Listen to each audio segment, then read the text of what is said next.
There is a particular moment that arrives quietly, without announcement, without warning. A moment when everything that was once taken for granted suddenly becomes impossible to ignore. It is not a dramatic realization. It does not always arrive with tears or outbursts or visible signs of pain. Sometimes it arrives in silence.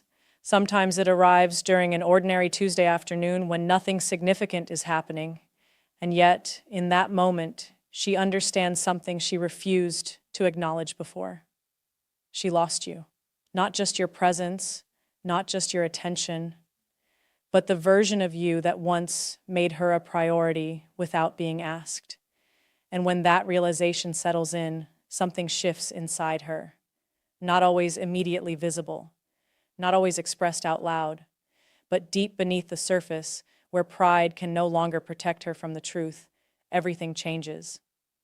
Understanding how she behaves after that moment requires understanding something important first. People rarely appreciate what they have while they have it. This is not a flaw unique to women. It is a deeply human tendency. We assume that what is available today will remain available tomorrow. We assume that patience has no limit. We assume that the person who stayed yesterday will continue staying regardless of how they are treated. And we keep making that assumption until the day reality proves us wrong. That is the day she realizes she lost you. The first thing she does is pretend it doesn't matter. Watch carefully because this phase can be convincing. She appears fine, she appears unbothered, she may even appear happier than she was before. She posts more, she smiles more, she fills her schedule with activity and surrounds herself with people and keeps herself busy in every possible way. And on the surface, it all looks like someone who has moved on effortlessly. But that is not what is actually happening. What is actually happening is that she is managing a realization she is not yet ready to sit with, because sitting with it means confronting the truth, and the truth is uncomfortable. The truth is that she had something rare and she did not treat it like it was rare. She had consistency and she underestimated it. She had genuine care and she took it for granted. She had someone who showed up without being begged to, and she assumed that was simply how things worked. So instead of facing that truth directly, she keeps moving. She keeps distracting. She keeps performing a version of happiness that is louder than it needs to be. Because genuinely happy people rarely need to announce their happiness to the world. They simply live it quietly. But when happiness is performed, it requires an audience. And the audience she is most hoping to reach is you. She wants you to see that she is fine. She wants you to believe that your absence changed nothing, because if you believe that, she does not have to believe the opposite herself. Then comes the comparison phase, and this one is harder to hide. She starts meeting other people, she starts conversations with others, she allows new connections to form, not necessarily because she is ready for them, but because comparison requires something to compare. She wants to know whether what she had with you was truly as rare as absence is making it feel. She wants to know if other men will show up the same way, care the same way, listen the same way, notice the small things the same way you did. And what she discovers during this phase is the answer she was not prepared for. Nobody shows up the same way, not because no good men exist, but because genuine, consistent, attentive care is not something that transfers automatically from one person to the next. What you built through your presence, your patience, your effort, and your genuine investment in her life, that was not a product of luck. It was a product of character. And character that rare does not simply appear again on demand. She starts noticing the differences, the way a new conversation feels hollow compared to what she remembers, the way attention from someone else feels performed rather than sincere, the way she has to explain herself repeatedly to people who never quite understand her, the way you seem to understand her naturally. And in those moments of contrast, your absence speaks louder than any words ever could. That is when the realization stops being an idea and starts becoming something she feels in her chest. She starts remembering things she once overlooked. Memory becomes her most powerful and most painful companion during this period. She remembers the way you checked on her without needing a reason, the way you listened not just to respond, but to actually understand, the way you noticed details that nobody else paid attention to, small things, insignificant things, things that revealed how closely you were paying attention. She remembers the way you showed up when it mattered, not with grand gestures, not with dramatic declarations, but with quiet, consistent presence, the kind that does not demand applause, the kind that simply exists because it genuinely wants to.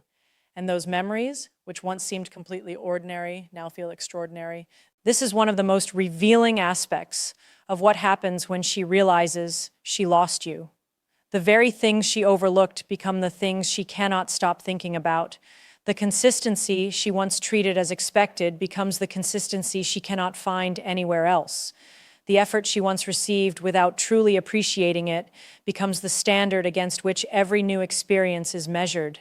And nothing measures up, not because she is being unfair, not because she is idealizing the past, but because what she experienced with you was genuinely rare.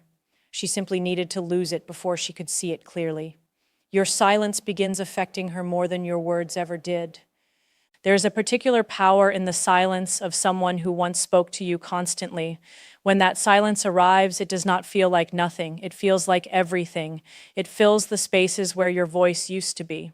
It occupies the moments where your messages used to appear. It sits in the room where your attention used to live.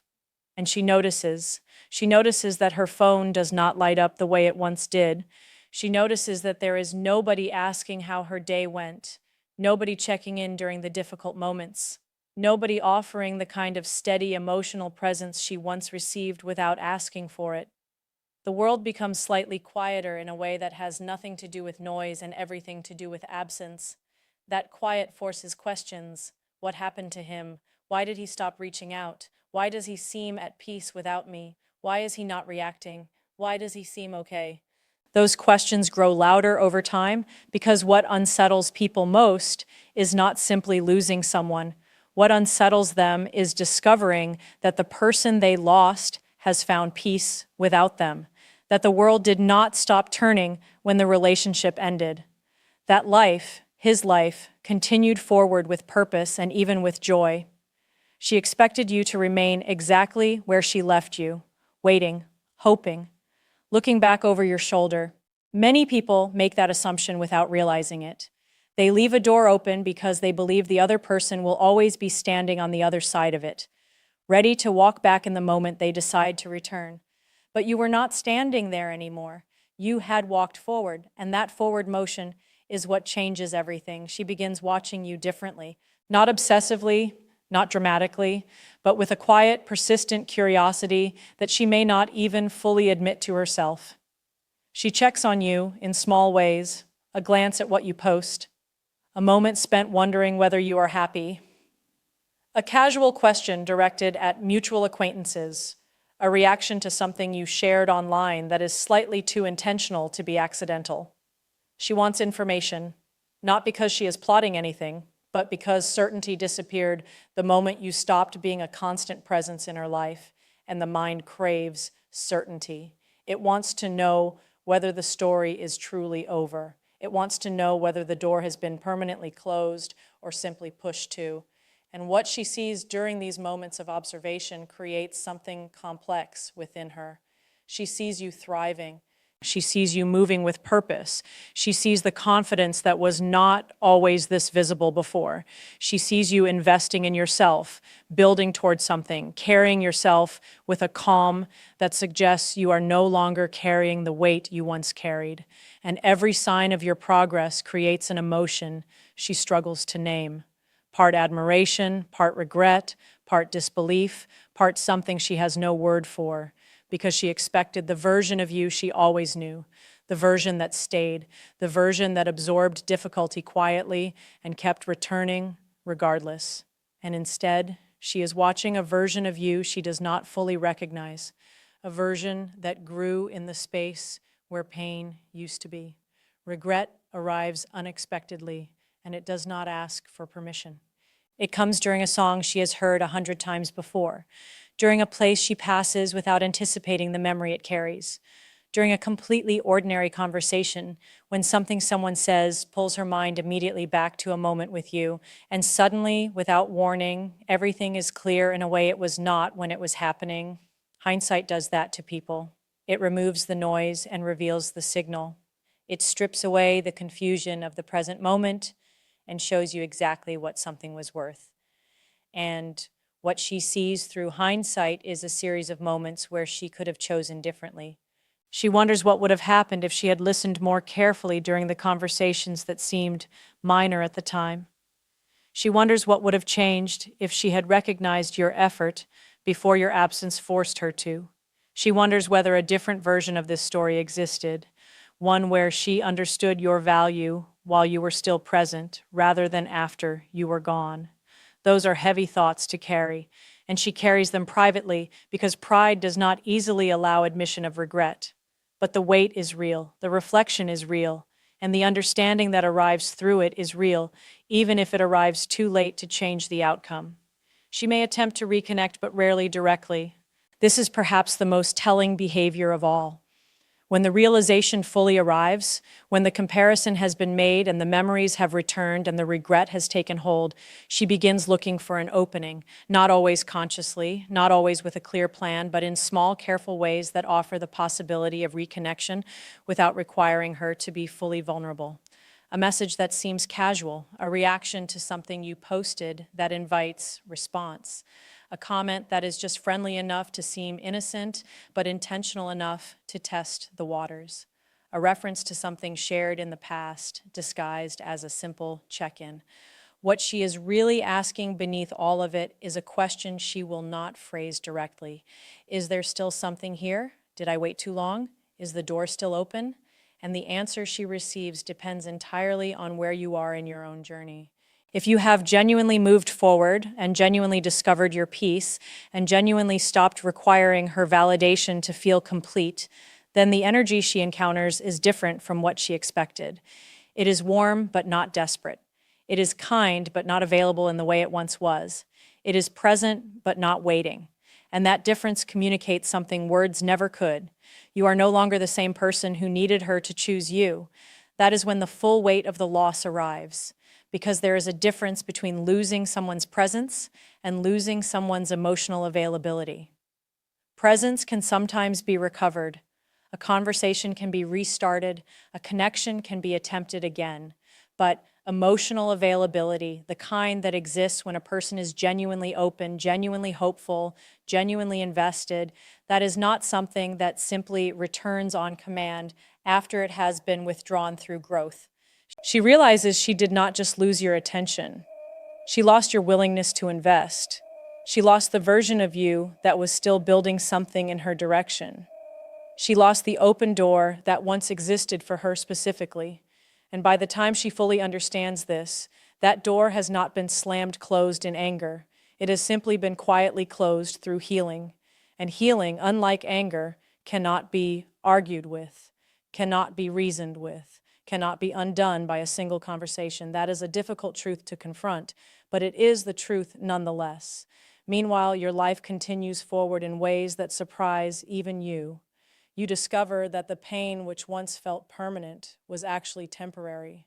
You discover that the silence you once feared was actually where growth was hiding.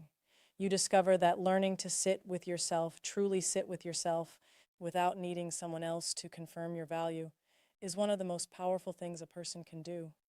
You stop measuring your days by whether or not she noticed you. You stop checking for signs that you still matter to her. You stop allowing her emotional weather to determine your internal climate. And as those habits fade, something new takes their place. Clarity, focus, a deepening sense of what you actually want from life and from the people you choose to share it with. Your standards change, not because you became rigid or closed, but because you developed a clearer understanding of what genuine connection feels like and what it does not feel like. You developed a deeper respect for your own time and energy. You developed the ability to recognize when something is worth investing in and when it simply is not. And that discernment is not something you had before. It was built through the experience of losing something and surviving it and coming out with more wisdom than you entered with. The transformation becomes visible without you announcing it. You did not set out to become someone she could not recognize. You simply committed to becoming someone you could be proud of. And that commitment, made quietly and maintained consistently, changed the way you carry yourself in the world, the way you speak, the way you respond to difficulty, the way you walk into rooms, the way you handle situations that once would have broken your concentration entirely. She notices all of it, perhaps more than she ever noticed anything about you when you were present and available and trying, because that is another truth about human nature. We pay closer attention to what we can no longer easily access. We study what we cannot simply reach out and touch. And she studies the version of you she is observing from a distance with an attention she never applied when you were right in front of her.